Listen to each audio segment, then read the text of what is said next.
อยู่นี่เฮาบ่ได้เน้นความเชื่อเด้เน้นความจริงบ่ได้เน้นความเชื่อเน้นความจริงปฏิบัติเองรู้เอาเองเห็นเอาเองด้วยประสบการณ์ตัวเองตัวนี้ตั้งหากความเชื่อหรือ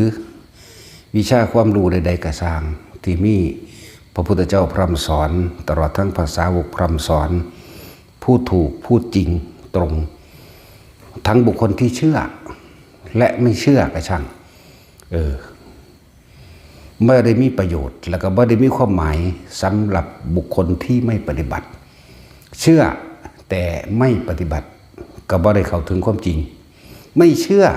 ยิ่งไปกันใหญ่เลยทั้งไม่เชื่อทั้งไม่ปฏิบัติขนาดเชื่อแต่ไม่ปฏิบัติก็บ่อาจสามารถเข้าถึงความจริงเลยนั่นแหละจึงบอกว่าเฮาอยู่นี่เฮาเน้นความจริงความจริงที่เกิดขึ้นที่ตัวเองประสบพบเอาเองเข้าใจว่าล่ะประสบเอาเองเห็นเอาเองรู้เอาเองมีความรู้สึกเองคืออยู่ในเหตุการณ์เองทั้งหมดอยู่ในเหตุการณ์ประสบเอาเองตรงนี้ทั้งหากที่เฮาเน้นสำหรับผู้เชื่อแต่ไม่ทำตามมันสิเอาอีหยังมารู้เห็นบ่แต่ว่ามันก็บอกว่ารู้คนละอย่างกันเด้มันก็ว่ารู้นั่นแหละจึงบอกว่าความรู้จำกับความรู้จริงต่างกันมากจังกะนรกกับเลยสวรรค์ไปอีกต่างกันเด้แม้จะเชื่อก็ช่างต่างกันแบบเดียวกันกับไม่เชื่อเพราะว่าเจ้าบ่ไปเคยประสบพบเหตุบ่ได้ประสบเองโดยตนเองบ่ได้อยู่ในเหตุการณ์เองบ่ได้มีความรู้สึกเองบ่ได้เห็นบ่ได้จับต้องเองเข้าใจว่าล่ะนั่นแหละจึงบอกเฮาเน้นเอาเฉพาะพวกเฮาโลดแม้นผู้ใดสิแสดงความเห็นมาแบบใดก็ช่างเอาตัวนั้นมาเป็นดุจดังว่าบันไดเหยียบขึ้นเข้าใจป่ะคำว่าบันไดเหยียบขึ้นเหมือนกันครับเพิ่นว่าจิตที่ถูกโลกกระทำกระทบแล้วไม่หวั่นไหวถ้าไม่หวั่นไหวนั่นแหละคือบันไดที่เราให้เราเหยียบขึ้นหนี หนีออกจากอารมณ์นั่งอย่างบ้าละสิ่งที่ทำได้ง่ายสำหรับคนผ่านสันดานหยาบนินทากล่าวตู่ใส่ร้ายง่ายที่สุดเลยแต่ว่ายากสำหรับคำสรรเสริญย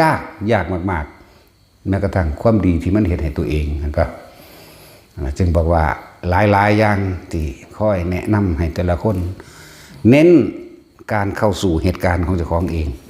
เหตุการณ์ของตัวเองประสบด้วยตนเองรู้ด้วยตนเองสัมผัสด้วยตนเองตัวนี้ตั้งหากส่วนจะเชื่อหรือไม่เชื่อก็ช่างบาดนี้พูดก็ช่างนะก็ช่างเจ้าแล้วเจ้าเป็นผู้หูเองเห็นเองเจ้าจิตเสือบุรุษเสือเจ้าจิตจัดสินใจถิ่มหรือว่าถิ่มก็ช่างพูดนะนี่ธรรมดาบ่เชื่อจริงแต่ยึดก็ยังไปบ่ได้เหมือนกับว่าล่ะทั้งเชื่อทั้งปฏิบัติตามทั้งประสบพบเหตุด้วยตนเองด้วยประสบการณ์ของตัวเองรู้แจ้งเห็นจริงตามความเป็นจริงแต่ยึดมั่นถือมั่นก็ยังนิพพานไปบ่ได้ผมรู้นะสิภาษาหยางกับกระจอมาแสดงความคิดเห็นแนวนั้นแนวนี้แม้ว่าล่ะเล่นกลมั่งมายามั่งหลวงพ่อนี่สอนเท่านี้เลยกูก็สอนเท่านี้แหละสอนอยู่10 ปีนี่กูก็สอนอันเดียวอยู่แหละสอนเห็ดตะกระดาษออกจากผ้าแล้วโอ้ยลูกเขาอีแตดหมาโคตรพ่อโคตรแม่มึงบ่สอนบ่มึงเกิดมามึงก็เห็ดแต่แนวเดียวบ่เนาะ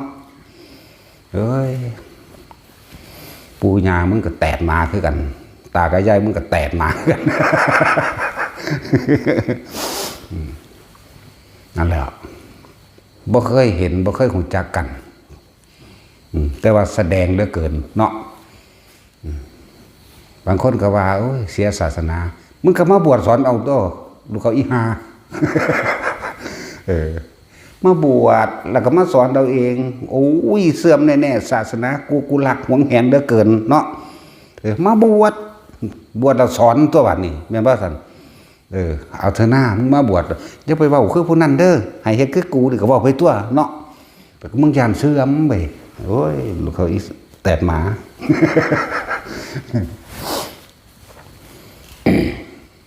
บางคนว่าทำแล้วได้อะไร ก็ยังว่าบอกให้มันได้หยังในขณะที่เขาทำในขณะที่เขากำลังเล่นของเขาอยู่นั่นมันคิดอยากไปฆ่าไผบ่อยากไปลักของไผบ่ปล้นจี้ไผบ่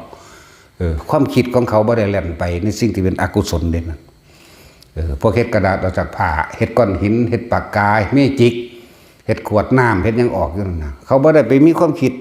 ที่จะทำร้ายเบียดเบียนให้ผู้ใดผู้หนึ่งเสียชีวิตและทรัพย์สินตลอดทั้งคนและสัตว์พร้อมศีลเขาบริสุทธิ์ซ้ำตัวนั้นนั่นแหละเขาไม่ได้คิดสิทำลายเบียดเบียนภัยเด่นนะเห็นบ่ล่ะ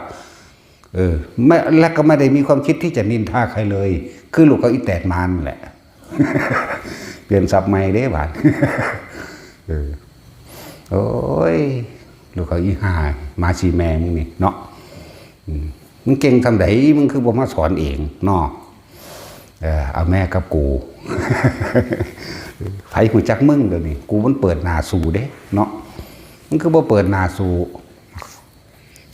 ให้สู้เป็นบ้านั่งอยู่ในโลกนี่พูดกูจะเลยอวกาศไปว่าแห้งแล้วนั่นแหละจังหวะพวกเฮาเน้นการปฏิบัติจริงความรู้คำสอนตรงถูกต้องแม้กระทั่งการกระทำให้เห็นไม่ได้เป็นประโยชน์กับบุคคลที่ไม่ทำตามจะเป็นประโยชน์เฉพาะบุคคลที่ทำตามแม้กระทั่งว่ากระทำตามแล้วรู้จริงเห็นจริงตามก็เป็นจริงที่กระทำตามแต่ยังยึดมั่นถือมั่นว่าสิ่งนี้จริงสิ่งอื่นไม่จริงนั่นก็ยังไปบ่ได้นั่นก็ยังบ่อาจสามารถปล่อยวางได้เมื่อเรื่องธรรมดาด้วยเรื่องมื้อนี้นั่นแหละฉะนั้นพวกเฮาจะประมาทสิ่งที่บ่ควรประมาท4อย่างเนาะภิกษุสามเณรน้อยแม้บวชเพียงวันเดียวเข้าใจบ่นี่บ่ควรไปประมาทเด้บางที่เขาบวชมือเดียวแต่เขาบรรลุอรหันต์ในมือนั้นแหละแล้วเขาก็บวชเนี่ยบอกว่าภิกษุสามเณรน้อยบวชเพียงวันเดียวบรรลุอรหันต์แล้วจึงบวชก็มีอนาคาก็มีบรรลุแล้วเมื่อนั้นบวชเมื่อนั้นก็มีเห็นว่าล่ะคือว่าร้านมันพวกเขาลูกเขาแตกมามันสิจักโคตรแมงอย่างเนาะมันสิจักหยังอรหันต์เป็นจังไดแนวที่มันถนัดกับเบาพื้นคนนินท่าคนเนาะแหละคนพาน มันสิย่องผู้ใดเปลี่ยนคนจังสัตว์เพราะว่าอย่างมันสังสมแต่สิ่งที่เลวๆสังสมแต่ความร้อนและกังวลในตนเองอิจฉาริษยาเขาเด่นแต่กระถามหาว่าทำแล้วได้อะไรได้โคตรแม่มึงเด้เนาะจังสัตว์แล้วทำแล้วได้อะไรวะสัตว์มึงตำหนิเขาแล้วมึงได้หยังถ้ามึงเป็นห่วงศาสนาญาณเขาสอนผิดมึงคือพอบวชเขามาตั้งสำนักขึ้นอย่างใหญ่โตมโหฬารให้มันได้สัมมาพุทธเจ้าพุ่นกูหังดีใจเนาะไม่ได้อิจฉาดิทั้งสั้นแล้วสิ่งที่บ่ควรประมาท4อย่างภิกษุสามเณรน้อยแม้บวชเพียงวันเดียว2กษัตริย์หรือเยาวกษัตริย์หมายถึงว่าลูกพระเจ้าพิรินเขาเอาเจ้าเอิญกษัตริย์เบิดนั่นแหละแม้จะเกิดเพียงแค่แบบบอกจะไปล่อเอ้ยเงี้ยวใส่ส่งเขาตัดข้ออะไรได้นั่นจะก็ล่ะนั่นแหละไฟอย่าประมาทว่าแม้เพียงเล็กน้อยเท่ากับก้านไม้ขีดมันก็สามารถเผาบ้านเผาเมืองได้หรือประกายไฟที่ลุกขึ้นจุดใดจุดหนึ่งให้รีบดับได้บ้าล่ะมันอาจลุกลามไปได้งูพิษแม้ที่จะแตกออกจากฟองไข่แม้เพียงขณะนั้นกัดคนตายได้ด้วยนั่นอยากว่าล่ะนี่4อย่างแหละเพิ่งเรียกว่าจะไปปรามาทจะไปประมาทในการหล่อเลี้ยนในการกาวตูใส่ลายใช่ป่ะนี่ และยิ่งบัดนี้สิ่งที่ไม่ควรคิดอีก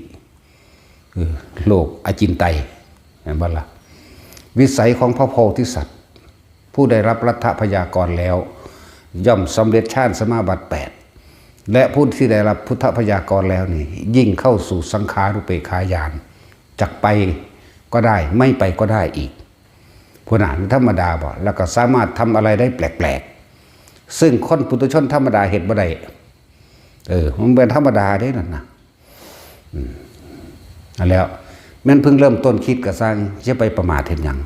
ขอเจ้าของกับบรรลุจักหยังไหมเนาะพระโพธิสัตว์นี่ แม้เริ่มต้นปรารถนาลึกๆนึกอยู่ในใจก็บ่ควรประมาทแม้บำเพ็ญมาแล้วบารมีที่สองเป็นอุปปารมีที่สองก็ไม่ควรประมาทยิ่งได้รับพุทธพยากรแล้วที่บารมีเต็มเนี่ยเหลือแค่กำไรมัน100,000 กับนี่อย่าไปไกลเลยอย่าแตะเด็ดขาดพวกนี้โทษนักเฮ็ดนะแม่ลองเบิ่งแม่นั่นแหละแต่ว่ามันบ่รู้ก็สร้างไฟแม้ใครไม่รู้ไปจับต้องเข้าก็ร้อนเสมอกันไม่รู้ว่าเป็นไฟเด็กหน่อยบ่ฮู้ได้ว่าไฟเหมือนกับบักเฒ่าหัวงอกหรืออีใดก็สร้างหิแมงดอกเนาะก็ไปจับไฟปุ๊บร้อนเหมือนกันกับเด็กน้อยที่ไม่รู้ว่าไฟเหมือนว่าฮ้อนเสมอกันเด้ลวกโพ่งได้เสมอกันตกลงไปในทานไฟก็ไหม้เสมอกันนั่นแหละบัดนี้เฮาสิประมาทผู้อื่นเฮ็ดหยังคนปฏิบัติธรรมทั้งเบิดนี่คือต้องการให้เข้าถึงความจริงของตัวเองที่กำลังเป็นทุกข์อยู่ยึดมั่นถือมั่นกับสิ่งใดอยู่เด้สมควรที่จะมาเบิ่งตัวเองให้รู้ความรู้สึกนึกคิดของตัวเองให้มันทันความคิดตัวเองไปด้วยบัดนั่นแหละนิสัยของพระโพธิสัตว์มันก็สืบเนื่องมาดึงวิสัยของผู้ได้ฌานแบนบ่แม่นโพธิสัตว์ก็สร้างบัดนี่เข้าใจบ่นี่วิสัยของผู้ได้ฌานคือเฮาเฮ็ดอยู่เล่นๆแปลกๆนี่แหละผู้ใดประมาทไปแล้วครับโทษที่ในขณะที่เขาทรงฌานจนศีลเขาบริสุทธิ์ประมาทผู้มีศีลเด่นมีศีลมีธรรมมีฌานอยู่ในหันแหละเขากำลังเป็นโสดาปฏิมรรคก็ได้เข้าใจว่าล่ะกำลังเดินทางเข้าสู่โสดาปฏิผลนี่เขาอยู่ในมรรคอย่างมรรคมีองค์8นั่นเองเขาอยู่ในหนทางมรรคของเขาเขากำลังปฏิบัติตนเองเดินทางตนเองเพื่อเข้าสู่ความบริสุทธิ์ด้วยนั่นนะเลยว่ามรรคโสดาปฏิมรรคพระท่านได้ผลดอกแต่ว่ามันมรรคว่าอะไรเรียกว่าอะไรผู้น้อมจิตเข้าสู่หนทางให้เข้าถึงความบริสุทธิ์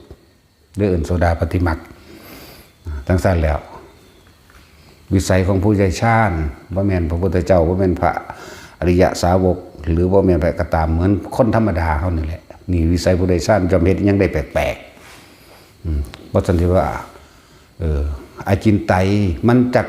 มีส่วนแห่งความเป็นบ้าโทษมันเด้บุคคลที่วิจัยวิจารณ์มากๆนักเขามีส่วนแห่งความเป็นบ้าสร้างความเป็นบ้าง่อยเปียเสียขามันจะอ่อนตัวเองเห็นหยังบ่จักโทษมันบ่เนาะนั่นแล้วทั้งสั้นแล้วเรื่องของกรรมนี่อันที่3เรื่องของกรรม กรรมให้ผลตอนนี้หรือให้ผลตอนใดโอ้ยแต่คนบ่ได้ชาญแต่คนบ่ได้ย่านแต่คนบ่นั่นจริงๆบ่รู้ตามความจริงเด้คนที่มีญาณรู้ตามความเป็นจริงได้แต่ว่าคนที่ศึกษารู้ตามความจำซื่อๆเด้ศึกษาในพระไตรปิฎกกรรมนี่ให้ผลชาตินั้นก็เว้าไปตามไตรปิฎกแต่บุคคลผู้มีฌานสมาบัติ8สามารถระลึกรู้อดีตอนาคตได้รู้ตามความเป็นจริงจากบ่ล่ะแล้ววิสัยของผู้ใดฌานจากบ่นั้นผู้ใดไม่มีฌานผู้นั้นไม่มีญาณจากบ่ล่ะเพราะฌานเป็นก่อกำเนิดแห่งญาณฌานแปลว่าเพ่งอยู่ในอารมณ์ที่เป็นหนึ่งจิตตั้งมั่นก็เกิดเป็นสมาธิอาศัยอำนาจแห่งสมาธิเมื่อจิตตั้งมั่นดีแล้วความสงบระงับในอุปกิเลสทั้งหลายทั้งปวงจิตละเอียดเขาคำว่าละเอียดหมายถึงบ่ไปคิดถึงจะไปปนกี้ตีขากับไผบ่อยากไปคิดทำลายไผบ่อยากได้ความโลภบ่มีความโลภจากบ้านนี้ในขณะนั้นเนี่ยในขณะนั้นสังขารุปเปกในขณะนั้นจิตเป็นอุเบกขาตามความละเอียดของอุเบกขามันก็สามารถรู้นั่นเห็นนี่ได้อย่างว่าล่ะแล้วเขาบอกบ่เดาอย่างเด้อันเว้าเล่นๆหัวน่ะเว้าตามเห็นเลยดีบ่ดีบ่ทันได้เว้ามันเห็นก่อนแต่จังเว้าน้ำเห็นก็มีแล้วเขาว่าบ่ได้ตื่นได้ย่านไผเด้เรื่องว่ารู้ได้ยังไงนะมึงก็ไปเฮ็ดคือกูมึงอยากรู้เนาะแท็กซี่ มาเฮ็ดคือกูนี่อยากรู้นั่นนะเฮ็ดให้มันคือเด้อกูไปฝึกตัวเองอยู่5-6 ปีอยู่ในป่าน่ะเอาไปผู้เดียวเด้แถมซ้ำบ่พบหน้าผู้คนอีกแม่นบ่ล่ะบ่ซั่นสิว่าบ่กูบ่กินข้าวคนก็ได้กินข้าวผีก็ได้เนาะบ่ซั่นตัวตั้งไว้ว่ากูจะเอาแจ็คเก็ตมือว่าซานแม่นติหยับไปเลยความอยากมันบังตาอยากบ่ล่ะมันจะได้แห้ง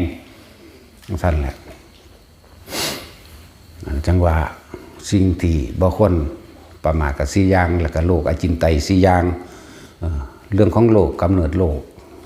เรื่องของกรรมและการรับผลของกรรมต่างๆเนี่ยบ่เป็นตาเด้พวกนี้จะไปประมาทเขากับผู้เขาเจ้าหรือวิสัยของผู้ใดชาติอย่าไปหาเฮ็ดในตอนเขามีศีลบริสุทธิ์แล้วเด้นั่นน่ะแม้นเขาจะฆ่าคนมาแต่คนก็สร้างได้แต่เขาอยู่ในหม่องหันแล้วเว้นไว้แต่เป็นอนันตริกรรมเท่านั้นเด้พวกนั้นบ่ได้พวกนั้นมันมีความร้อนและกังวลอยู่ในใจแต่ว่าก็ต้องหาแนวเฮ็ดเฮ็ดอันใดก็ได้ที่มันเป็นกุศลสร้างประโยชน์เอาไว้เครื่องอยู่เลยอยู่น้ำการกระทำอันอื่นพุ่นอันดีนะโอ้ยจะอธิบายให้ฟังหาแมงกันดอก แล้ว จินไตซีจากบาลบานวิสัยของพระโพธิสัตว์เรื่องของกรรมนี่เห็นป่ะแมงสี่ตัวกำเนิดโลกนี่ทั้งสั้นวิสัยของผู้ใดชาตินี่4อย่างไม่ควรคิดบ่ควรคิดนี่คนเฮามันคิดแล้วมันก็คิดตั้งประมาทก็มีคิดหาเหตุผลดนเดาไปตามความเสื่อก็มีคิดทั้งได้ก็สร้างบ่รู้กันแล้วกันนอกจากลงมือปฏิบัติเองได้เองเป็นเองได้เองเป็นเองขนาดได้เองเป็นเองมันยังบ่อาจสามารถอธิบายในเชิงประจักษ์หลักฐานของวิทยาศาสตร์บ่ได้ก็แล้วกันมันออกได้แบบใดเนี่ยเอาแม่เอามาพิสูจน์ไหมลองเบิ่งไหมเฮ็ดปากกาเฮ็ดกระดาษเฮ็ดยังก็แล้วแต่แล้วจะดันพวกเข้านั้นบ่ต้องไปวิจัยวิจารณ์ผู้อื่นเด้ออย่าไปวิจัยวิจารณ์ผู้อื่นจะไปตัดสินผู้อื่นพวกเจ้าบ่แม่นทนายอยากว่าล่ะบ่แม่นทนายบ่ไปตัดสินผิดถูกให้เขาแล้วก็บ่แม่นนักวิเคราะห์ก็จะไปวิจัยและวิจารณ์นักวิเคราะห์มันวิจัยดินบ่อากาศบ่เนาะเรื่องของคนแท้ๆมันได้สิวิจัยวิจารณ์ได้นั่นแหละเฮาบ่ฮู้ได้บาดนี่ผู้เพิ่นเฝ้าระมัดระวังความคิดเจ้าของเองแม้แต่หมาเพิ่นก็บ่ประมาทเด้ยกตัวอย่างหลวงปู่โตนี่เพิ่นลงจากอุโบสถมาแล้วหมาตัวนั้นก็นอนหลับฝุ่นแล้วนอนหลับปีจนเพิ่นได้สะกิดโยมซั่นขออาตมาไปหน่อยพวกน่ะลูกศิษย์เพิ่นตีกันหัวแตกนั่นแหละ2องค์นั่นแหละ โอ้ยหลวงพ่อเป็นหยังคือวางซั่นก็เตะมันออกไปโลดไปหยังคือว่าขามมันไปโลดซั่นเฮ้ยไอ้ห่าเห็นบ่ข้าไม่รู้นะโว้ยว่าท่านทั้งหลายเหล่านี้เป็นพระโพธิสัตว์หรือไม่พวกนั้นธรรมดาบอกระดับหลวงปู่โตเลยก็ดีเนาะปู่โตเข้ามาลังสีเดี๋ยวสิว่าโตนั้นตัวนี้อีก นั่นแหละผู้เพิ่นระมัดระวังตัวเองไหมธรรมดาบอกภาษากันยังด่ามันสิมีโทษยังห่วยอภูตวาทีนิริยังอุปติเด้เนาะผู้ใดกล่าวคำไม่จริงย่อมลงสู่นรกเด้ลงแน่นอนอยู่แล้วล่ะมาล่วงว่ากูโลดกูหังว่าให้สุดากูซ้ำแลกกันเลยเฮาก็เสียสละในจักหน่อยเลยเนาะเว้าให้คนด่าเด้เสียสละอยากบ่ล่ะ เสียสละให้เขาด่ามันสิคิดได้เองดอกพูนทุปูดขึ้นมาเทียเดียว1กับด้วยจังขึ้นเทียนึงซะขึ้นอีกกับนึงขึ้นอีกนึงอีกผู้นึง4คนนี่แสดงว่านี่4กับจังขึ้นมาเว้าเทียนึงตุสานาโสอยากบ่ล่ะนั้นมีคำเต็มอยู่ดอกเรื่องพระเจ้าปัดเสนฝันตัวนี้แต่ว่ามันเป็นฝันธรรมดามันฝันจริงที่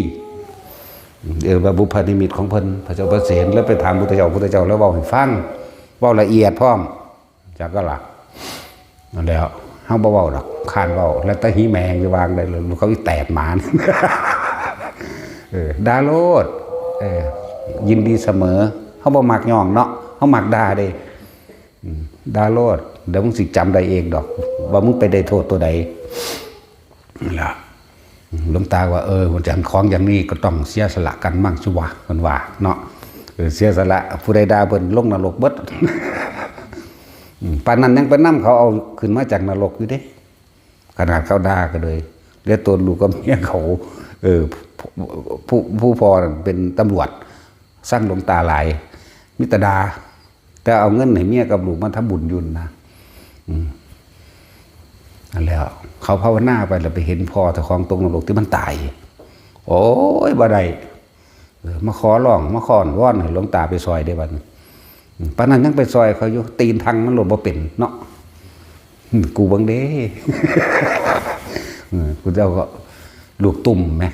ทุบเอาเลยนักก็เก่าอีกสั่นแล้วบอกว่าแม่กูยั่วเลยเด้ แต่สารนรกกูลึงมาไฟแห้งก็ได้เนาะ ว่ายากเด้เนาะตัดสินยากได้เจ้าหันนะเจ้าแยกภาคว่าเป็นเด้เขาเอาภาคนี้ไปตกนรกหลุมนี่ก็ได้เด้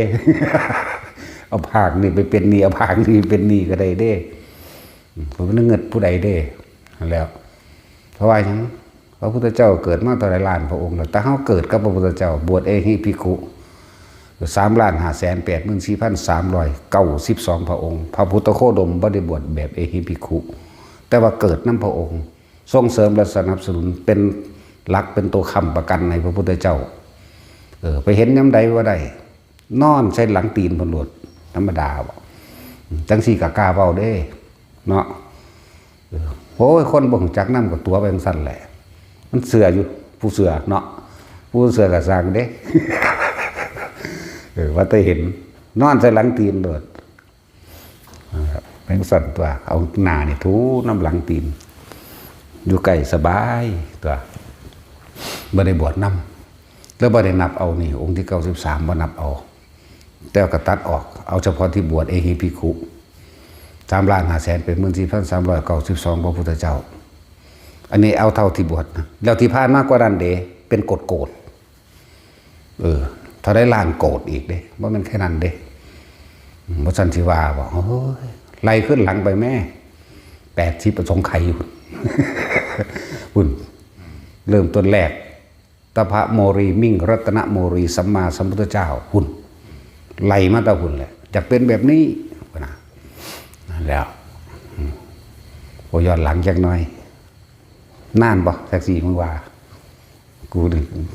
คนบาปมาจากกูเป็นคนบุญเด้ กูก็บ่แม่นคนดีอีกกูเป็นคนเลวอย่างว่าถ้าดีมันบ่มาเกิดดิเนาะก็เลวตัวมันจังเกิดห้ามนี่นั่นแหละบวชไปสมัยของพระพุทธเจ้าแต่ละพระองค์เป็นโกรธนั่นเฮ้ยมันธรรมดานี่คือบวชปลายสมัยนี่คือพระพุทธโคดมเอิ้นว่าปลายสมัยนี่แหละตอนนี้ก็เท่าใด10 กว่าศาสตร์แล้วได้อันบวชกับพระโคดมแต่ว่าบ่แม่นบวชเอหิภิกขุบวชปลายสมัยนี่มันก็เท่าใดแล้วได้นี่ อะไรจังว่าพวกเขาเมื่อไม่ได้ยินได้เห็นแล้วเร่งรัดเอาเฉพาะตนเองโลดนะเร่งรัดเอาที่มันคือมีอยู่ก็สอนอยู่นี่แหละลมหายใจนี่แหละทรงชาติเจริญชาติด้วยอานาปานสติเหตุทั้งใดก็สร้างอยู่ในหลักสติปัฏฐานสี่อันเป็นความ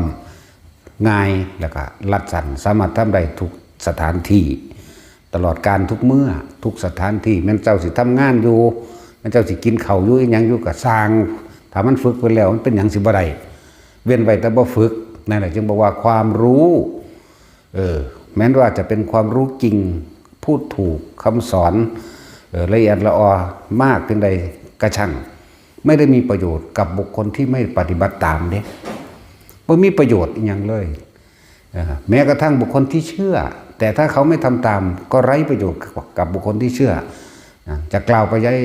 อะไรกับบุคคลที่ไม่มีความเชื่อตั้งแต่เสืออยู่มันบ่เห็นนะมันก็บ่ได้เป็นความรู้จริงไหมไม่ว่าล่ะทั้งสั้นแล้วเขาบอกว่ายางทางนี่ไป100 เมตรเด้อนี่เขาก็ว่าแต่ว่าเพิ่นว่า100 เมตรไปหันแล้วว่าซั่นแต่ว่าบุคคลที่เดินตามได้บัดนี้ในขณะที่ก้าวไป100 เมตรมีกี่ก้าวมีหลุมมีบ่อมีหนามมีนั่นมีนี่ผู้เขาปฏิบัติเขาก็เห็นจริงๆเอ้าบางหันมีหากใหม่โง่ขึ้นมาเด้เห็นบ่อันนั้นมีต่อตัดปัดโอ้นั่นเครือสมร่มเด้นี่ยางตรงไป100 เมตรนี่เนี่ยนั่นคือผู้ทำตามนั่นคือผู้รู้จริงขนาดนั้นบัดนี้อันผู้เชื่อบัดนี้เพิ่นว่า100 เมตรก็ไปเห็นดอกอันต้นไม้อันนั้นแน่แต่ของขันบ่เคยเห็น ตัวย่างไปนี่100 เมตรเด้อเจ้าสิเห็นต้นบักเดืออุทุมพรพูดนี่ย่างไปนี่ก้มงอกไปนี่บางนี้เป็นหลุมบางนี้เป็นบ่อบางนี้มีก้อนหินบางนี้มีท่อนไม้แห้งจับทิ่มออกจากทางแล้วบางนี้มีหากไม้ขึ้นบางนี้มีเครือไม้ส้มล้มนั่นนี่ว่าไปเห็นโอ้แม่นอีหลีต้นเรือต้นนี้มีเท่านั้นงามีเท่านี้งาตอนนี้กำลังเป็นดอกตอนนี้กำลังเป็นหมากตอนนี้กำลังสุกนั่นแหละคือผู้รู้จริงเข้าใจว่าล่ะนั่นแหละเสียว่าหยังกับผู้เสืออยู่เพิ่นว่านั่นเด้อเจ้าเสือว่าเสือเนี่ยขนาดเลี้ยวเห็นอยู่ริบหลีเอายังบ่ได้หูจักทางตะของยางไปซ้ำเนาะขนาดนั่นแหละนี่ก็จังว่าเน้นเอาตัวเองโลดธรรมะต่างๆความรู้จริงความจริงต่างๆมันเป็นปัจจตังอีหลีเด้นั่นเป็นสิ่งที่ต้องรู้สัมผัสรู้สึกได้เฉพาะตนเลยมันบ่สามารถสิเอาสิ่งที่รู้จริงๆไปให้ถ่ายทอดให้ไผได้เห็นนะโอ้ยเปรียบเทียบเอาง่ายๆตาหายใจแทนกันก็บ่ได้นี่แม่เนาะกินข้าวอิ่มแทนกันก็บ่ได้นี่แม่ซ้ำนี่นึงแม่ตำบักฮงส้มตำนี่จานนี่คนหาคนมันว่างอยู่ตรงกลางโต๊ะผู้นี้กินเอาผู้กินเอาเนี่ยได้รู้รสชาติผู้นั้นก็ได้แต่เบิ่งเป็นตะเข้มแท้เป็นตะเผ็ดแท้เนาะนี่ได้แต่วิจัยวิจารณ์ได้แต่วิเคราะห์อุ้ยเป็นตะเผ็ดโพดกูบ่กินดอกโอ้ยเป็นตะเข้มโพดตอนใหญ่โพดเหลียวเบิ่งซื่อๆนี่อันพวกกินเอากูฮู้จักกันแล้วกันนะแม่นบ่ล่ะนั่นแล้วมันว่าในพวกเขาเวลาเขาแสดงความคิดเห็นอีหยังคอมเมนต์แปลว่าแสดงความเห็นเด้อแสดงความคิดเห็นเขาบอกแต่คอมเมนต์เขาบ่รู้จักเด้เนาะหลายคนก็บ่รู้จักมันแปลว่าหยังแปลว่าอย่างแท็กซี่แหน่มึงเคยว่าน้องกูบักฮานี่ คอมเมนต์แบบแสดงว่าความคิดเห็นพวกแอดมินทั้งหลายอย่าไปเถียงเขามาจากว่าล่ะอย่าเถียงอย่าให้ใดๆทั้งสิ้นปล่อยมันระเบิดโลดดีว่าดีย่อยจักหน่อยเข้าใจตัวเองว่ากูยั่วมันกันหน้าปั๊บใส่มันศูนย์วือขึ้นตัวมันบ่ล่ะนี่ได้ยั่วอยู่ดีว่าเห็นว่าลูกเขาอีแตดมานมันผูกคอตายพุ่นหังมักเนาะนั่นสั้นแล้ว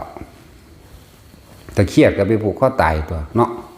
เขียนจดหมายบอกกูไว้พร้อมเด้ว่าทางกูบ่เสือเนาะนั่นสั้นแล้วถ้าหาปืนสิยากผูกคอตายโลดเสือกมันหาง่ายคนแล้วนะฮะทุกคนก็จะว่าถ้าเขาทำจริงเป็นปรคิกมันแปลว่าถีบให้เป็นแน่กูจะถีบมึงให้เบิ้งเนาะเรียกว่าสกายคิกลูกถีบสกายคิกแท็กซี่มันเคยได้เบิ้งบ่หมดเอกซุปเปอร์วัน ลูกถีบสกายคิกเด้นั่นแหละเท่าเน้นประสบการณ์ตัวเองอยู่ในเหตุการณ์โดยตนเองคนบ่มาอยู่ในเหตุการณ์ขนาดนั่งเบิ่งกันอยู่แท้ๆนี่มันก็ยังวิเคราะห์วิจัยวิจารณ์โดยทั้งไม่เห็นบ่ต่อเมื่อได้ทำเอาเองรู้เอาเองเป็นเอาเองนั่นแหละจึงสิเข้าใจจึงสิเข้าถึงตัวจริงของมันโหมันเป็นไปได้แต่ของจับเอาเองบายเอาเองที่เฮ็ดให้เฮ็ดเป็นวิทยาทานเฮ็ดเป็นธรรมทานเด้ที่เฮ็ดให้บอกเฮ็ดเลยหลวงพ่อนี่แหละบอกเฮ็ดกูก็สอนเรื่องเดียวนี่แหละเด้อมาสิแม่มึง กูสอนเรื่องทรงอารมณ์มันเป็นกุศลสอนเรื่องสร้างสิ่งที่มันเป็นสุกุศลสอนเรื่องเดียวไม่ได้สอนเรื่องอื่นละอกุศลออกจากจิตเนี่ยสอนเรื่องเดียวนี่แหละยังกุศลให้เกิดในจิตบำเพ็ญสาธารณประโยชน์อย่างเดียวเหตุเท่านี้ที่เห็นเหตุอยู่ตัวไผก็เลยเนาะเบนก็สร้างแมงแล้ว กูก็เห็นตะกูไหมได้ดีหรือได้เลวก็เป็นตัวเขาเองไหมนั่นแหละว่าสิเงิดติถ้าย่านศาสนาเสื่อมมึงก็บวชมาสอนเราเองตัวเนาะโอ้ยดิบวชหาแม่ยังตั้งหาอยู่หากินแต่ละมือมึงก็บ่ได้สแตกอยู่กูบ่ได้หากินเนาะเด้มีแต่คนหาไม่กูกิน แปลว่าล่ะนี่เด้พวกหาให้กินอากลากอยู่นี่เด้ว่าเห็นบ่ถ้าบ่กินน้ำข้นกินน้ำผียากหยังวะเนาะ บ่ได้สะอ่อนเด้ตอนนั้นยังเบรกไว้อยู่ให้กูกินข้าวข้นแน่อยู่แนวกินมันแต่แนวแสบๆอิ่มถ่าแล้วหามึงเอ้ยหนีแม่สูยังว่าอยู่หมดแล้วไอ้คุยแมงหรือเป็นหยังของเขาเป็นเราเองไหมเนาะสะอ่อนหาแมงยังภาษาพวกเกิดออกมาจากแตดหมา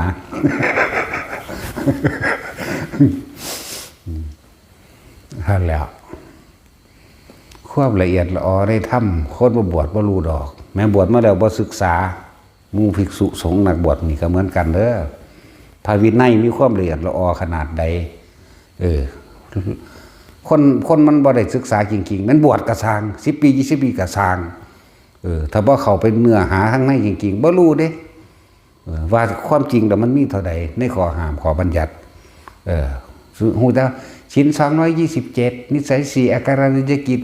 4สังฆาทิเศษ13ยังว่าไปซะนั่นนึงเด้เนาะความจริงเหตุเกิดแห่งอาบัติด้วยเหตุนี้มันบ่ฮู้จักเด้มันมี 1.1.2.3 ไปเข้าใจบ่ล่ะนั่นแล้วแต่ละข้อมันก็มีจุด1จุด2ไปเลยเหตุเกิดต่างๆแต่เห็นพระอันพิมูลอันสงฆ์เมาเหล้าเนี่ยจับศึกโดดทั้งแสนแล้วก็มีเห็นบ่นะ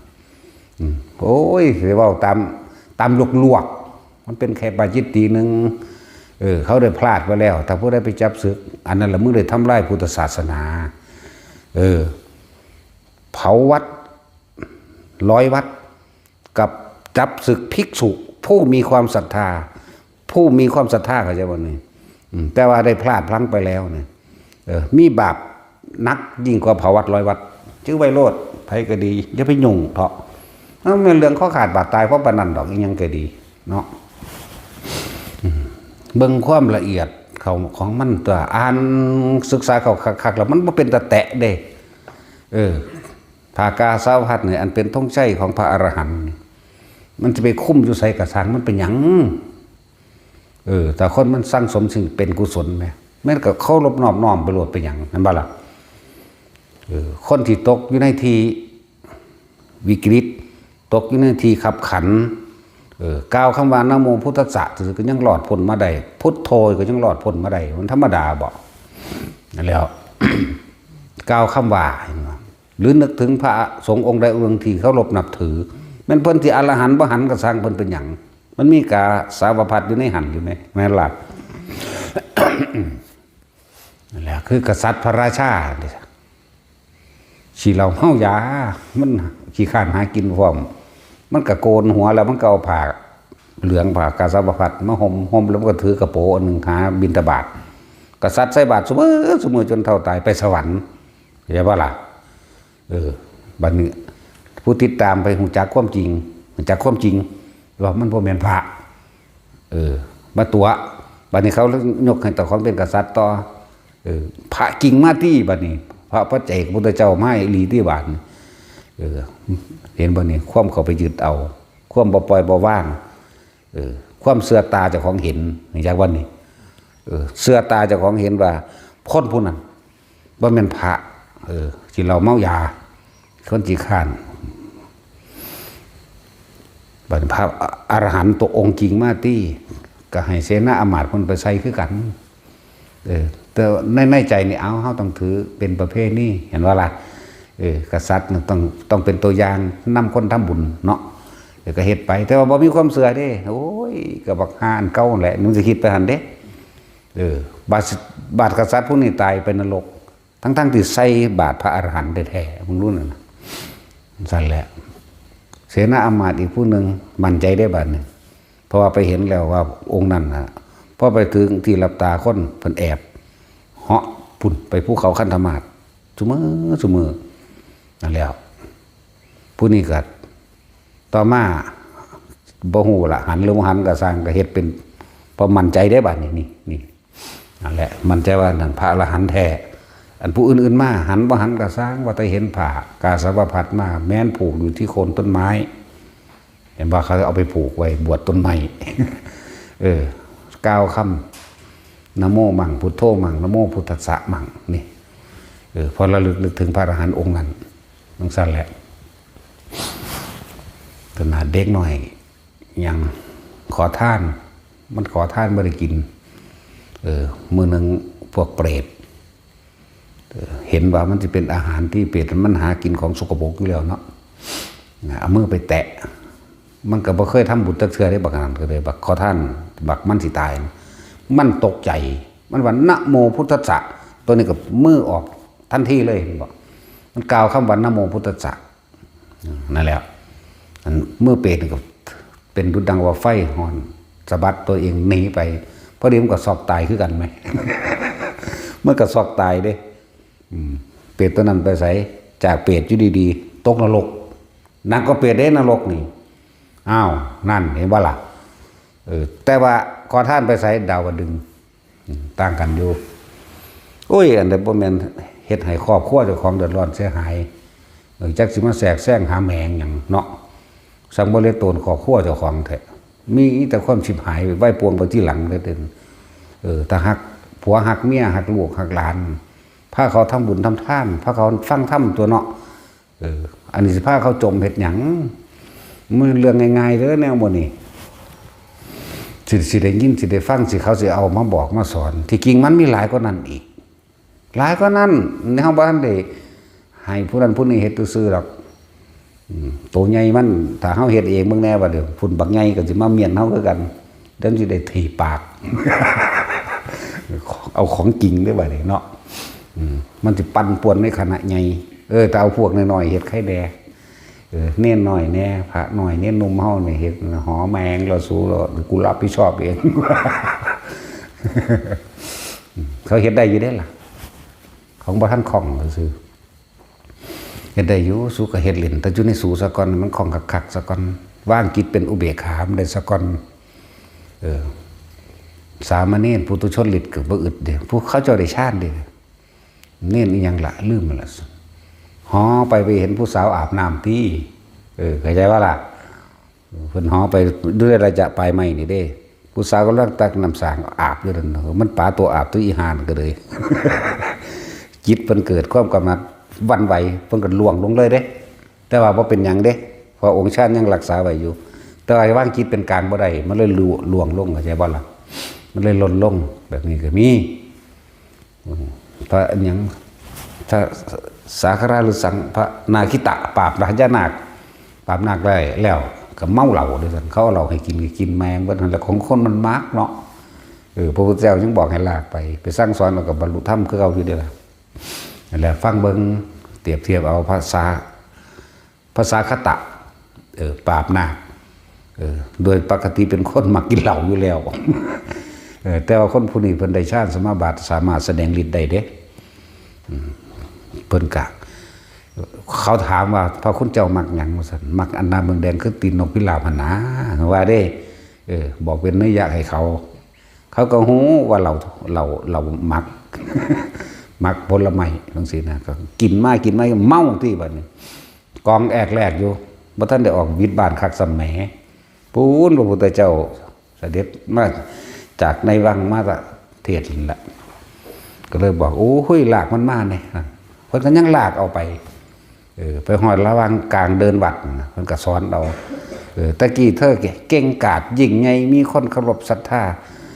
สามารถปราบพญานาคราชดำดินอนันต์ได้แต่ว่าตอนนี้ลำพังซอยเหลือตัวเองลำพังแม้ขนาดว่าไส้เดือนเธอยังสู้ไม่ได้เพิ่นสอนว่าแต่เพิ่นสอนพวกนั้นเพิ่นท่านได้สติดอกเพิ่นสอนผู้อยู่ข้างๆเพิ่นหลายๆองค์นั่นแหละเพิ่นก็เลยเฮ็ดให้ฟื้นสติขึ้นมาไปเอาน้ำมาลูบหน้ามัน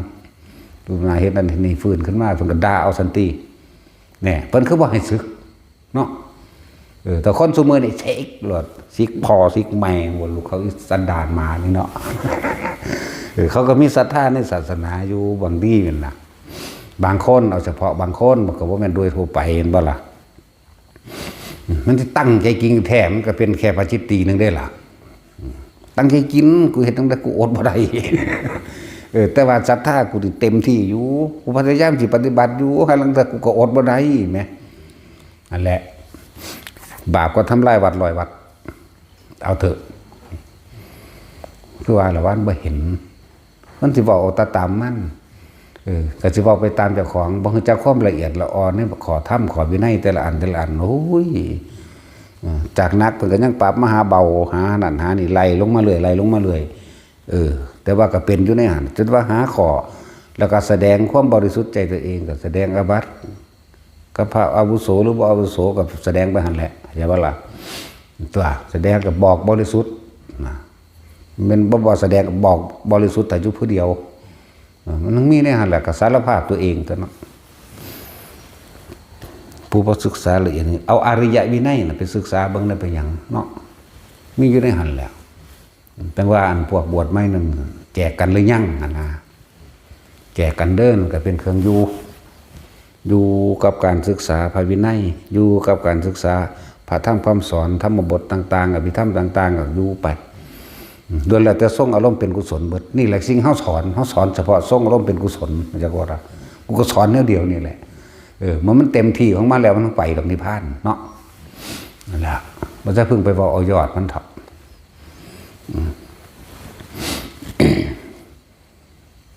สิ่งที่ให้ทุกคนเฮ็ดเล่นอยู่นี่ล้วนแล้วแต่เป็นการทรงชาติเจริญชาติ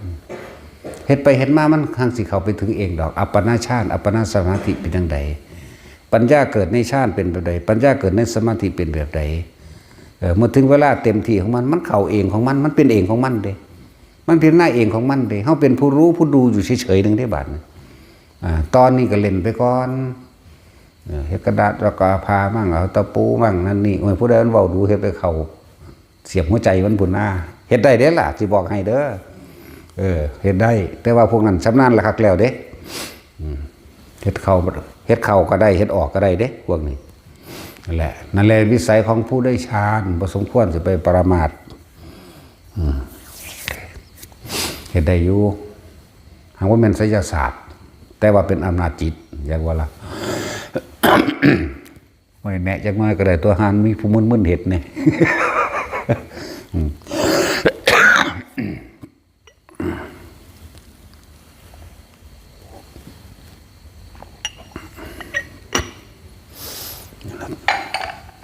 ไปโหลดเล่นไปเอาตัวเองพันใส่ผ่าตัวเองกิ้งออกเองหูเอาเองเห็นเอาเองเป็นเฉพาะตัวเองมันไม่ได้เกี่ยวกับไผเด้ความจริงเนาะไม่เกี่ยวกับไผเขาสิมีความลื่นเริงบันเทิงอยู่เฉพาะเจ้าของเองมันสิไปเว้าผู้ใดฟังแต่เขาบ่เป็นก็คือเขานั่นแหละแต่เขาเชื่ออยู่ก็บ่มีผลประโยชน์อีหยังกับผู้ที่เชื่อเพราะว่าเขาบ่ปฏิบัติด้วยตัวเขาเองเขาบ่เข้าไปถึงเองบ่ต้องไปก้าวถึงผู้บ่เชื่อมันก็เน็บแนมไปทางใหม่เน็บก็สร้างขึ้นหามันเบิดอยากว่าล่ะ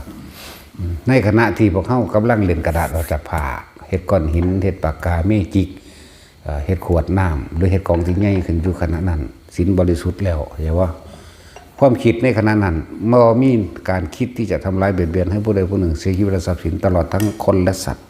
ทั้งมนุษย์และอมนุษย์บ่มีเลยบริสุทธิ์ได้ศีลไปแตะลองเบิ่งท่าแม่แม้นว่าบุคคลพวกนั้นจะเคยทำผิดมามากเคยฆ่าคนมาแล้วเป็นร้อยเป็นพันเคยเล่นสู้มีผัวมีเมียเป็นหมื่นๆกระซางแต่ในขณะนั้นเขาจะว่านี่นั่นแหละเขาพอเข้าใจแนวมื้อนี้ขอว่าคนมันอยากตอกย้ำซ้ำเติมกันเนาะมันก็เลยหาแต่นั้นจังสีมาว่าพระสันโสเพณีสิบรรลุอรหันต์บ่แม่นบ่ล่ะนั่งอัมภปารีเท่าไรผัวแล้วตัวนี้แม่นบ่ล่ะแท่งลูกออกก็เท่าไรแท่งแล้วทั้งขาคนทั้งเท่าไรผัวแม่นบ่ล่ะจันตัวบรรลุอรหันต์เฉยไหมแล้วก็นั่งยังอีกละชิริมานี่ในตำราก็ว่าบรรลุโสดาบันเด้โสดาอยู่พอดีกับปัจตอนตายเขาอาจจะได้อรหันต์ก็ได้แม่นบ่ล่ะแถมมีกิจคิดไล่กับนั่งอุตราพร้อมแล้วก็ทำลายนั่งอุตราโดยการตักเอาน้ำห่อนน้ำต้มมันน้ำต้มเนยนั่นนะมันห่อนพิเศษกว่าน้ำธรรมดาอีกเด้ไปสาดใส่หน้าใส่หัวเขาถึง2 ขันมันตัวนั่นแล้วแต่ว่าใครแน่เนี่ยเพิ่นเป็นผู้ทรงชั้นเจริญชั้นด้วยเมตตาเพิ่นทรงเมตตาชั้นจากบ่นั่นแหละ ของคนเป็นปกติแค่นึกซื่อๆมันก็เป็นมาแล้วคือพวกเฮาเล่นอยู่นี่นึกซื่อๆมันก็เป็นแล้วดอกเข้าใจบ่นี่เพราะว่าพวกเฮานี่ส่งอารมณ์เป็นกุศลส่งฌานอยู่ตลอดแต่ละมื้อแต่ละเว้นนี่แค่นึกว่าหากข้าพเจ้าคิดร้ายกับหญิงคนนี้หญิงคนนี้ขอให้น้ำนั้นจงร้อนลวกให้ข้าพเจ้าเสียโฉมเสียหน้าอะไรบ้างนี่หากไม่ได้คิดร้ายล่ะขอให้น้ำนั้นจงอย่าร้อน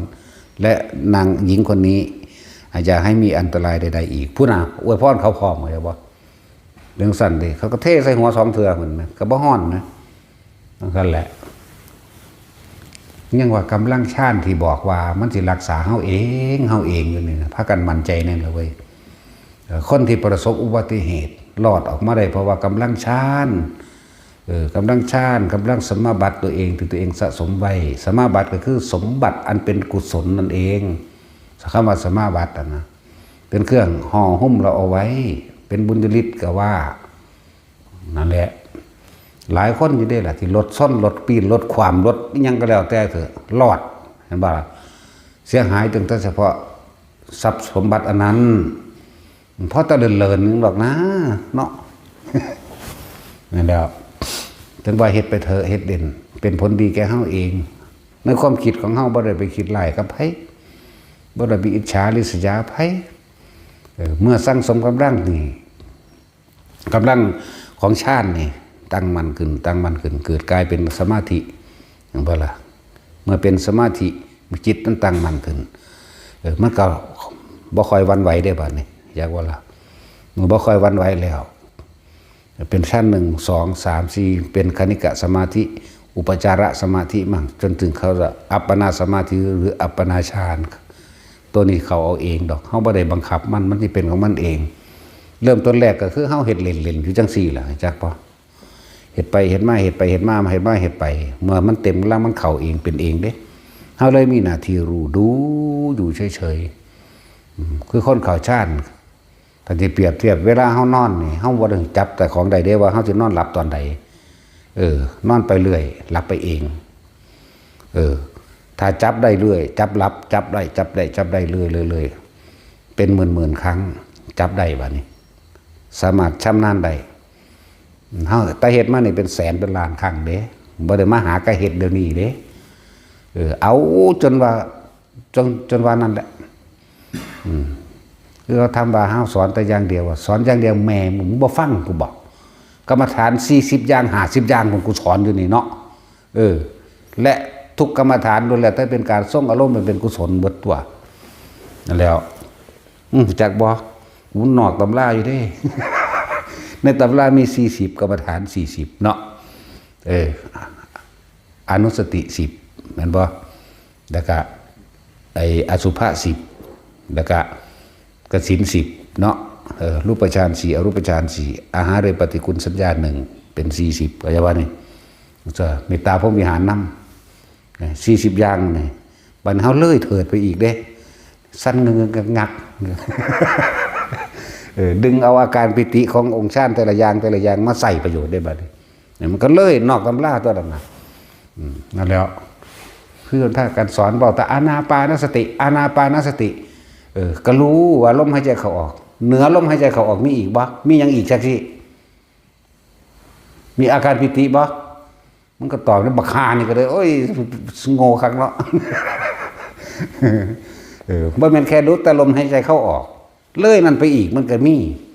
เนี่ยส่วนมากเขาเว้าผู้คนผู้เจริญให้มากทำให้บ่อยทำให้มากทำให้ชินทำให้เป็นดุจดังญาณจักได้อรหันตผลในขณะที่มีชีวิตอยู่ไอ้ในระหว่างนั้นเนี่ยในระหว่างทำกลางมันจะได้อรหันต์มั้ยมันมีหยังอีกมันก็มีปีติขุตกาปีติมั่งมีขณิกาปีติมั่งภารณาปีติมั่งเหมือนบ่ซั่นมีอุพงคาปีติมั่งแล้วก็มีนิมิตต่างๆอันเกิดขึ้นบ้างปีติแต่อันแต่ยังไม่เหมือนกันนี่แม้ในระหว่างมันนี่แม้มันบ่ซั่นมันว่าเอาแต่ยอดเขาแสดงวิธีทำให้ได้นี่อาการนี่ความรู้สึกนี่คือสื่อว่าจังซี่คนเด้นี่คือสิ่งที่ให้ทุกคนมาเป็นเอาเองมาหัวเอาเองมาเห็นเอาเองเข้าไปสู่ซึกเอาเองอันนี้สื่อว่าจังใดนี่สื่อว่าจังใดเพียงแต่ว่าบ่รู้จักสื่อมันซื่อๆแม่นบ่ สิไปเว้าอีหยังกับผู้เบิ่งซื่อๆเบิ่งสร้างแมงยังบ่เบิ่งสร้างแมงบ่หยังเนาะ ก็ได้ด่าแล้วอะไรจังว่าเฮาเน้นการปฏิบัติจริงเน้นประสบการณ์จริงเน้นอยู่ในเหตุการณ์จริงๆของเจ้าของเองเด้บ่ได้ไปสนใจกับผู้อื่นๆเด้อะไรจังว่าพวกเฮาเบิ่งเฮาโลดถ้าด่านี่ยกมาให้หลวงพ่อผู้เดียวด่าเจ็บปวดแสบร้อนก็ทุกคนก็แล้วกันพวกเฮาย่านบาปบ่กล้าด่าเพราะว่าเฮานี่บ่ย่านบาป บ่ได้ย่านบาปพร้อมเพราะว่าบ่เป็นหยังอีกอย่างวันนี้เพราะขากับขาแมงโลดพุ่นน่ะเนาะมีผู้ใดกล้าเว้าเด้ไอ้แบดนั่นนี่ตั้งสิตีนทังแล้ว มาว่ากับกูแม่ถ้าย่านเสื้อมึงก็มาบวชมาสอนเอาตัวเนาะเอ้ยลูกเขาอีแตกหมา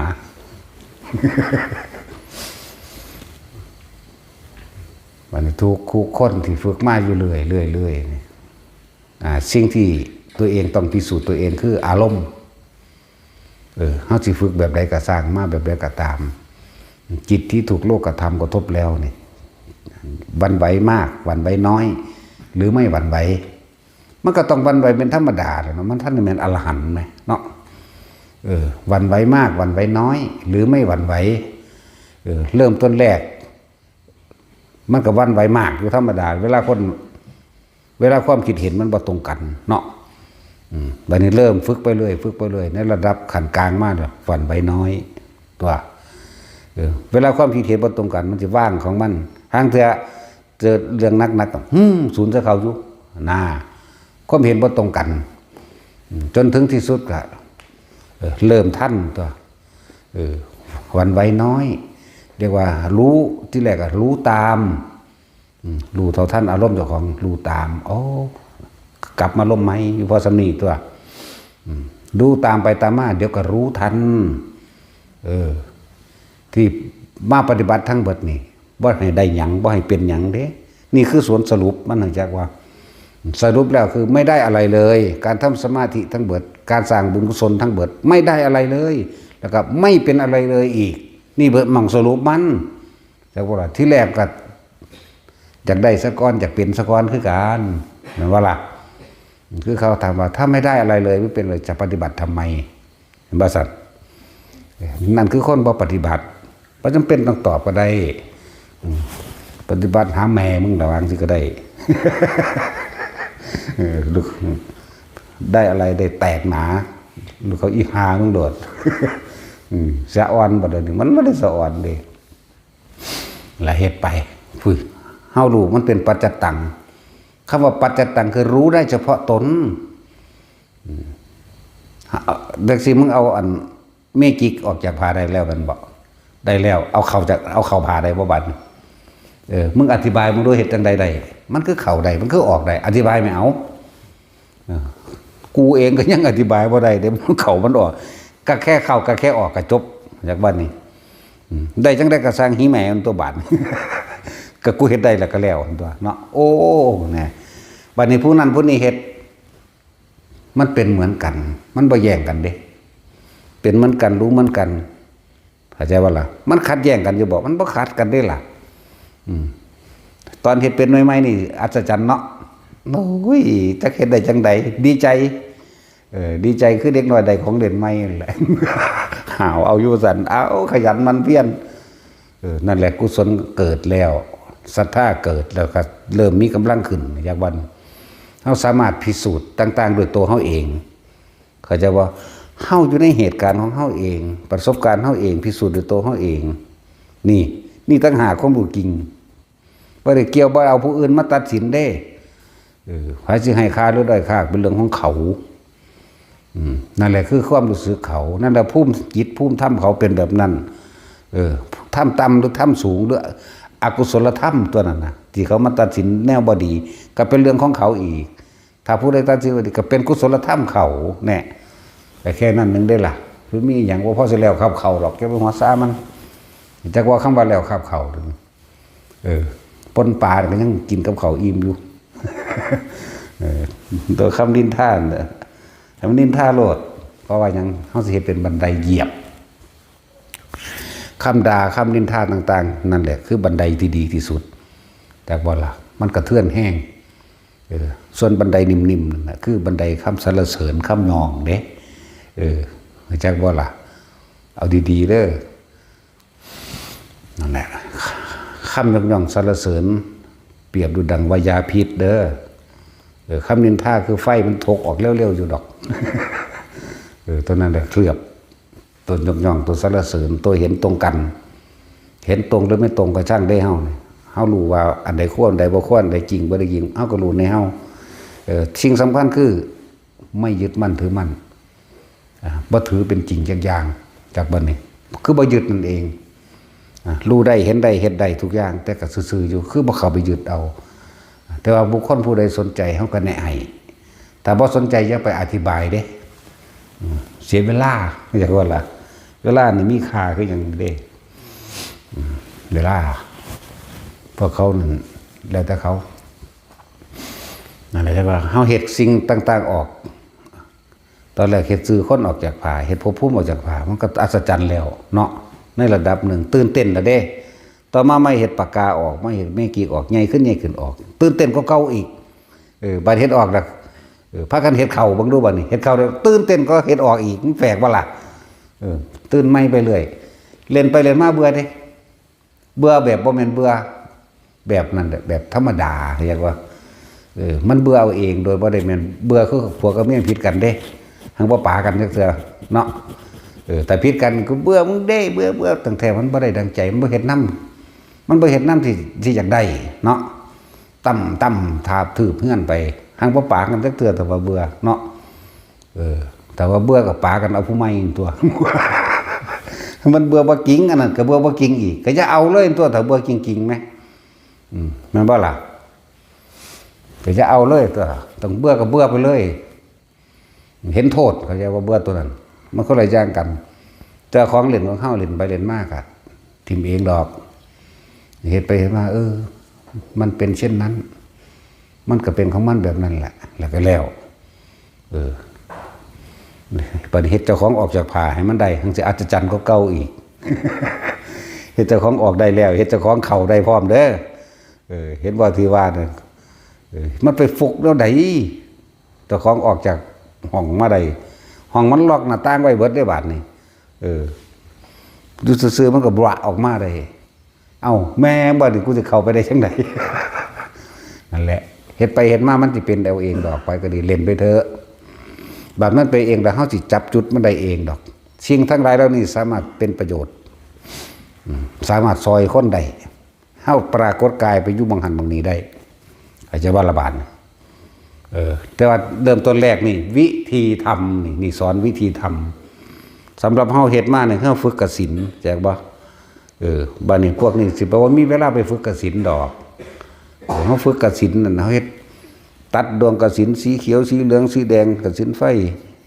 เจาะอันนั้นเจาะอันนี้เบิ่งเพ่งเทียนมั่งนั่นนี่มั่งแต่บ่ได้ยากหรือว่าของมันเป็นข้าวเดียวนึงนอนเมียบๆอยู่อันซ่านน้ำซื่อๆก็เป็นไว้ เพียงแต่ว่าปรับความเข้าใจปรับความเห็นตามสีตามสถานการณ์สองมันสื่อมันก็เป็นแล้วเป็นแบบบ่ฮู้จักว่าเจ้าของเป็นบ่ฮู้จักมันสื่ออีหยังมันเป็นแบบใดนอนเมียบอยู่ซ่านน้ำมันค่อยวัดแต่เป็นเล็กน้อยพุ่นน้ำมันใสเด้บ่แม่นน้ำขุ่นๆคือเดี๋ยวนี้เด้แล้วเป็นคือเจ้าของลอยไปตามน้ำก็เป็นคลื่นนิดหน่อยดอกเข้าใจว่าล่ะลอยลือไปจะได้เป็นวงวาบขึ้นเลยบัดนี้บ่แม่นวงทรงบ่แม่นวงกลมๆแบบมีขอบเนี่ยเป็นประกายออกมานะจับได้ก็ว่ามันจับได้มันก็วือไปเป็นของมันเองแหละว่านะมันคิดอีหยังอยากเห็นหยังมันก็เห็นอันนั้นเห็นอันนี้ไปเลยเด้ทางบ่ฮู้จักแต่มันอีหยังนั่นแหละจะมีหลวงปู่หลวงตาเพิ่นมาแนะความนั้นความนี้ให้แนะเฮาก็บ่ฮู้เด้เพิ่นมีแต่ว่าโอ้ยร้อนเนาะฝนตกก็สิดีนั่นล่ะเฮาก็คิดถึงฝนซื่อๆฝนก็ตกมั้ยบ่ฮู้จักเด้นี่คิดถึงฝนซื่อๆฝนก็ตกอีหลีนะแต่ฝนตกก็สิดีเนาะนะสิฟ้าก็ไหลลือๆมาทั้งใดบ่แล้วก็ตกเอาแตะบังหันแหละก็บ่ฮู้จักหยังคือเก่านั่นแหละเฮ็ดมาจังซั่นกฐินดินบ่ได้ไปยากเลยล่ะ ตะกี้เฮ็ดล้านเข่าแหมพอเนี่ยเล็กน้อยเคยท่านอยู่ดอกเนาะตะกี้เฮาถากเสียหญ้าเอาเฮ็ดล้านเข่าเนาะจักไปหาหาบสิควายว่าซั่น มาท่าล้านตีเข่าได้ซั่นตัดเอาต้นขัดม่อนมาบัดนี้หาบน้ำก็ปิดอุ้ย เด็กน้อยซุมื้อนี้ว่าจักแมงยังดอกจักมันยังล้านเข่ามันจักตะผาแหงนั่นแหละเดี๋ยวไปซื้อมันก็เป็นของมันไหมปรับใส่กันกับตัวน้ำได้วันนี้เป็นไปจิตยอดเดียวกันเอาไปเดี๋ยวบังกกใหม่ซื้อก็เป็นบัดนี้เนี่ยเป็นตะโดนเราละแนวมื้อนี้แต่ว่าบัดนี้เฮานำเอายอดตัวนี้ออกมาปรับให้ทุกคนใส่เอาอาการปิติแต่ละอันเพราะว่ามันเหมาะสมกับพวกเฮาบ่พอสิมีเวลาไปขนาดนั้นเนาะเฮาไปซ้ำตัวเองหมายถึงว่าไปฝึกตัวเองให้ช่ำชองชำนาญตอนอยู่บ้านตาดเรียกว่าล่ะตอนอยู่บ้านตาดเด้เฮาไปซ้ำหมายถึงฟื้นฟูตัวเองขึ้นมาเฮ็ดเป็นเบิดแหละอีพ่อใหญ่นั่นถ้ามึงบ่เป็นจังซี่มึงจะมาเหยียบฮอดจังหวัดอุดรพุทธธรรมดาบ่ไปก็ไปล่ะก็ไปเฮ็ดบ่ให้ขี่รถมาแล้วก็บ่ให้ย่างมาอีกแมงบาน เฮ็ดจังได๋ซั่นเนาะคิดออกบ่ล่ะห้วยก็ลอยมาโลดแล้วยากหยังวะมันสั่นตัวเฮ็ดจนเป็นบาดสิว่าเอียว่าซั่นโอ้ย บาดเพิ่นสิเว้าไหมเว้าแบบบ่แยแสก็ได้คือขากขี้กระเถอะน้ำลายออกใส่เฮาอยู่เด้ธรรมดาเด้ นั่นแหละจังว่าของเล่นที่นำมาให้ทุกคนล้วนแล้วแต่เอาสิ่งที่ง่ายเอาสิ่งที่ง่ายๆเอาอาการปิตินี่ใส่รักษาโรคแบบนี้เราเอาสิ่งที่เอาของออกจากผ่าบ่นี่เอาแบบใดพวกแก้วสิจับเอาเองได้ดอกเรียกว่าล่ะนังสั่นล่ะมือปิติที่เอาภารณาปิติไม่เฮ็ดให้โยกสั้นให้ปรับธาตุตัวของเองนั่นแหละล้วนแล้วแต่เป็น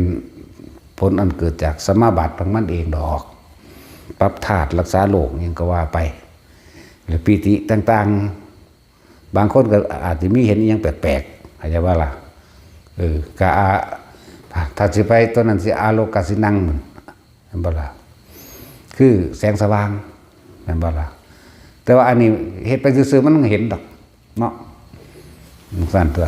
โอ้เว้าหลักการหลายแมงโพด เฮ็ดไปโลดพวกเจ้าทั้งสิฮู้เอาเองดอกบางคนก็เห็นนั่นเห็นนี่ก็เห็นในตัวเองนั่นแหละมันเอาให้ผู้อื่นเห็นบ่ได้ขนาดเฮาเฮ็ดให้เห็นมันก็ยังตำหนิอันนั้นอันนี้แม่นบ่ล่ะมันก็ยังด่าเห็นบ่ทั้งที่ตัวมันเองก็เฮ็ดได้ขณะเฮาเฮ็ดให้เบิ่งกันเฮานั่งเบิ่งอยู่นี่เฮาก็ยังวิจัยวิเคราะห์ไปทางใหม่เนาะต่อเมื่อตัวเองเป็นเองนั่นวิจัยวิเคราะห์บ่ออกเลยนั่นเด้สิไปภาษาหยังผู้บ่ฮู้จักของเฮาซ้ำนั่นบ่นั่นแหละพวกเจ้าเฮ็ดไปเลยไผสิเล่นกระดาษผ้าเอาท่อนใหญ่ๆมานั่นไม้ใหญ่ๆมันหมอนเขาก็เฮ็ดออกมั้ยเน้นเขาก็เฮ็ดออกเด้ เน้นนโมเขาก็ผ่านี่ผ่ายีวรนี่เขาปูบึบลงแล้วก็ดึงส่วนผ่าว่านี่ก็กิ่งมันไปนั่นแหละปัดกิ่งขึ้นมาออกเฉยไป แต่ว่าบ่แม่นเน้นเฮ็ดเองเขาเอาเน้นเฮ็ดเอาเน้นแทนไม้นะอยากว่าล่ะเขาเอาออกได้เด้แต่ว่าตัวมันเองก็เปรียบเสมือนท่อนไม้ท่อนฟืนที่เขาเฮ็ดไปมาซื่อๆเด้มันบ่ทันได้เฮ็ดแต่ว่ามันเฮ็ดได้หลายอย่างอยู่เด้อมันก็เฮ็ดเป็นหลายอย่างอยู่ตั้งแต่เขาเล่นกันเด็กแรกอันใดออกแล่นมาบอกโอ้ยกูบ่ได้พักได้พรมันดอก สูหนีแล่นไปเล่นตะสูแน่ว่าแต่เฮ็ดยังได้เอามาอ้างโลด แล้วเขาก็ไปเล่นแต่เขาก็เฮ็ดเป็นได้ละบาดนี่ทั้งสั้นน่ะและความรู้ความเห็นต่างๆเขาก็มีเด้บาดตอนแรกก็นั่งหลับตาเห็นนั่นเห็นนี่ไปเลยให้มื่นตาก็เห็นบัดนี้เสือกย่านจักหน่อย ย่านได้บัดนึงนะถ้าย่านก็นึกถึงหลวงพ่อตัวหลวงพ่ออยู่เป็นหมู่ดอกตัวก็เป็นอีหลีเด้ล่ะมันก็เป็นโดยมันเองนั่นแหละเห็นหลวงพ่ออยู่ข้างๆมันเลยเศร้าย่านมันแฝงอยู่เด้เนาะนั่นแหละฝึกไปโทษสักมื้อนึงพวกเฮาสิฮู้จักวิธีใช้ดอก แต่บ่จักหลายก็สิบอกดอกเนาะ เฮ็ดไปซะก่อนตัวบ่ได้บอกวิธีเอาค่ะเอาเข้าเด้บอกแต่วิธีเอาออกเข้าใจบ่บัดมันทางนี้ผู้ใดต้องแผงๆจังผู้หนึงเอ้ามันออกได้มันก็ต้องเข้าได้เนาะก็เลยเอาเข้าเอาก่อนเลยพากันสนุกสนานเฮฮาไปธรรมะมันแม่นเรื่องซีเรียสเด้มันเป็นเรื่องสนุกสนานเฮฮาเพราะฉะนั้นสิว่าตื่นรู้และเบิกบานบ่เนาะ เพิ่นแม่นเรื่องสิมาเครียดมาเคร่งอยู่หั่นเลยนั่นล่ะเฮ็ดไปจากมือหนึงเฮาถึงสิจักในตัวเฮาเองดอกกำลังมันเต็มปึ๊บเข้าสู่อัปปนาฌานบัดนี้ปัญญาเกิดในสมาธิเนี่ยเฮาสิเป็นผู้เบิ่งมันซื่อๆดอกเรื่องซั่นตัว คือคนที่เข้าฌานมันตั้งใจเข้าบ่ได้ดอกมันค้าคิดหยุดคิดมันจึงเข้าเนาะอันตั้งใจนอนหลับแม่ตั้งเวลาใส่แม่กูสิหลับภายใน5 นาทีเบิ่งเวลาตอกๆๆๆเอาแต่จับได้เนาะมีแต่ซื่นก็เข้าอีกบัดนี้ ประสาทก็เข้าอีกนอนก็บ่หลับด้วยบัดนี้เนาะก็คือเป็นประสาทปานลงที่ไส้ล่ะ ปิ่งไก่วิเชียร ปิ่งไก่วิเชียรโอ้ดิมันแสดงออกลั่นไว้เลยจักว่าสิขายตำบักหุ่งกัน ธรรมดาบ่เพิ่นสิขายตำบักหุ่งความคิดเพิ่นอันขอค่ารถเมื่อบ้านเอา 20,000 บาทอย่างเว้าเล่นเฮาแต่จริงมันเว้าเอาอีหลีเด้บ่เป็นเว้าเล่นแต่ให้มันอีหลีมันสึกเลย ธรรมดาบ่เอาเว้าเล่นซื่อๆซั่นโอ้ยโหจังฟาดปากก็จะฟาด แต่คล้ายๆตำบักหุ่งซั่นตั้งแต่เรียบเบิ่งหน้าคนก็บ่แม่นตาสแตกจังเด็ด ก็คิดไปเป็นบ้ามึงเป็นบ้าตะเก่าว่ะ จังซั่นแหละภาษาคนธรรมดาจังตาพระเฮาก็ด่าแม่เนาะพระบ้าเอาสมาทาน